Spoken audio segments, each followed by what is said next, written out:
This is my friend Kirk. He's a good guy and has organized some fabulous tours for our Porsche club in southern Arizona. He likes to take his 1988 911 to all the track events. That's Kirk in the red 911.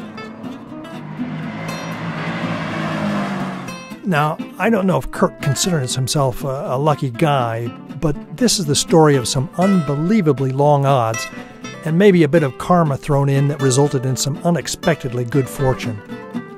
Kirk and his lovely wife Andy just moved from Tucson to Green Valley. They're in the process of fixing up their new house now.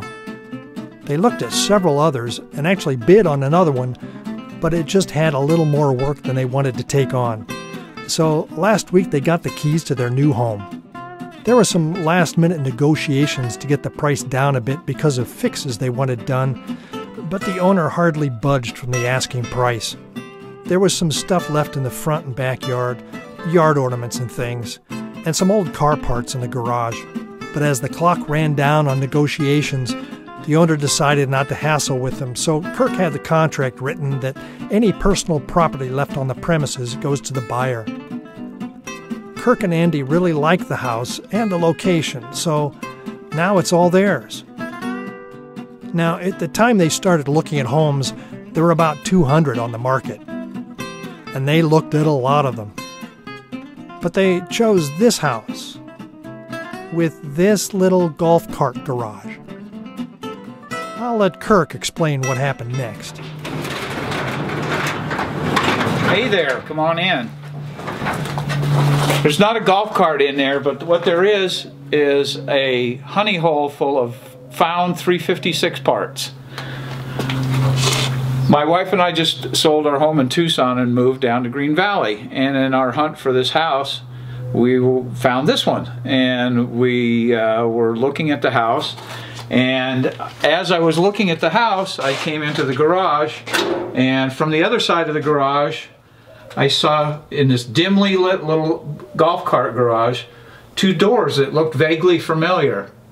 And I said to the real estate agent, before I even knew what I was saying, God, those look like old Porsche doors. And then I glanced at the other wall and saw what was unmistakably a 356 bumper, actually two of them. And so I went, oh my goodness.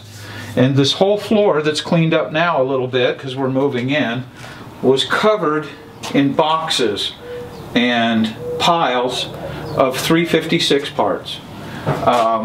Most people, as the real estate agent said, oh, those old car parts. As we progressed on the deal, I had them write the personal property left on the property into the contract.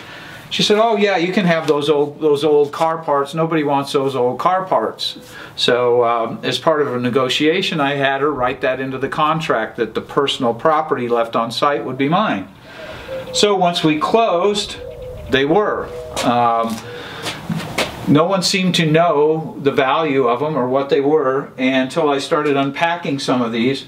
Obviously fan shrouds from a 356, got a gas tank from a 356, seats, pair of seats, and I started looking at some of the boxes. And this is when I was suspecting it was a 356, I opened this box. And I said, well, there's no doubt anymore.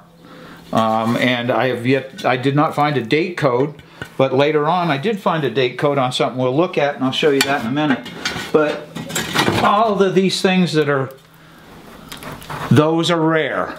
Those are very rare bumperettes. As anybody who owns a 356 know, that's the rear exhaust bumperette. Very rare part. And I'll tip my hand a little bit. All of these parts, in typical old car guy fashion, are wrapped in multiple layers of newspaper and labeled Porsche speedometer. So when you open it up, what you do indeed have is a 356 speedometer. And on the back, you probably won't be able to see that with the camera, but there is, where'd it go? Maybe not on the speedometer. It was on, oh yeah, here it is. The date code is 2.58. So all of the gauges that we found are 1958, which would most likely, according to my local expert, be an A series car. So we have this box that's filled with tachometers, oil pressure gauges. And this is one of my more fun pieces of irony. And again, to go back, these are all wrapped in San Diego and Southern California newspapers from February of 1986. So these parts were wrapped up in 1986 and put in a box, and that's where they've been since. And I'm the first one to unwrap them since then. And this one is, as it says, a cigarette lighter wrapped in a Camel ad from 1986.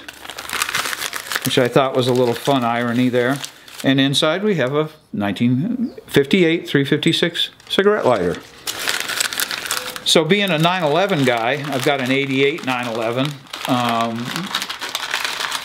I wasn't quite sure the value until I started browsing around eBay. And as probably some of you 356 owners will know, this is a freaking fortune in parts. Just this cigarette lighter, $300 on eBay. The gauges are about $700 a piece. Those doors we looked at when we came in, depending on, now that we know that they're probably from a 1958, probably close to $4,000 per door. The bumper's about $800 to $900 per door. The seats, covered, the seats are probably $3,500 in this current condition. I don't know, we'll have to have somebody tell us about that. But over here, I just picked up this, wondering what in the world, and it was fun to feel and guess. It was like that game you had when you were a kid where you stuck your hand in the box and tried to tell what something is by the feel of it. And if I can get this open, I correctly guessed. I haven't opened this yet, obviously. But if we can get in here, it is, again, in typical old car guy fashion, wrapped 14 ways to Sunday. But I'm almost there.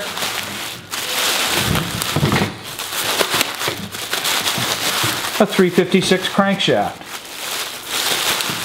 Again, we don't know the condition yet. Our local Porsche guru, Dave Radmaker, is coming down today to look at things and give us an idea what we're looking at.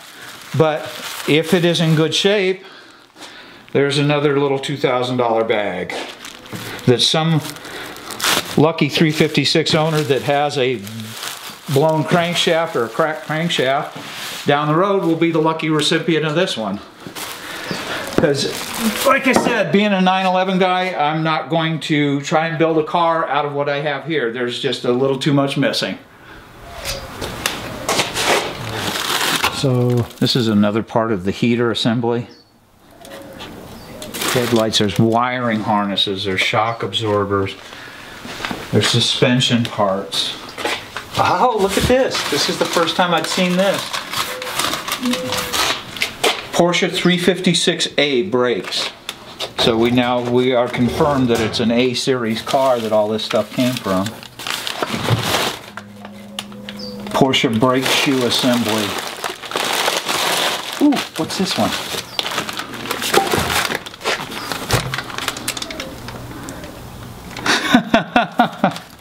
Porsche ashtray slide. Again, San Diego Union, Thursday. Oh, this is an old, he took his time. This is one that was from March 20th. All the other ones were from the beginning of February. So this is March 20th, 1986. And we get to look at it for the first time since 1986.